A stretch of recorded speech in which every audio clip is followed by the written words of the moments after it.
Voici maintenant l'histoire d'un papa français qui va peut-être mettre la pression sur des milliers d'autres. Il a réussi à réaliser le rêve de ses enfants, mais aussi probablement un peu le sien. Envoyer deux petits jouets à 20 000 mètres d'altitude. Il a filmé ce pari fou, un voyage téléchargé dans le monde entier. Reportage dans l'un, Denis Sébastien, Éric Jacquin. Deux drôles de cosmonautes pour un drôle de voyage, à 20 000 mètres d'altitude, au-dessus de la région Rhône-Alpes. Aujourd'hui, les cosmonautes sont redescendus sur Terre, à l'origine de leur mission spatiale, Kylian et Kali, 7 et 5 ans, qui rêvaient de les envoyer dans le ciel.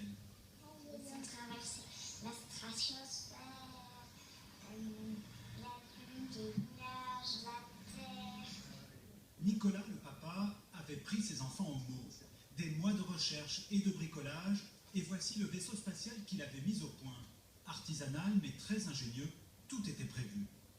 Les caméras étanches, le tracker GPS pochette étanche, et les jouets en mode baignade si ça tombe dans l'eau. Et la boîte en polystyrène pour que ça flotte. Une très belle journée sans un souffle de vent. Le jour J cet été, devant toute la famille. Un ballon gonflé à l'hélium, muni d'un parachute pour la descente. Les figurines s'envolent d'un petit village de l'Ain. Un voyage de 2h30 aux limites de la stratosphère. Au sol, la famille aura quelques difficultés à les retrouver. Atterrissage à 50 km du point de départ, dans un champ de maïs. Alors on fait des vacances. Des vacances de 3 heures. Une vidéo de l'exploit sur Internet a déjà fait le tour du monde. Ici, on ne se lasse pas de la regarder.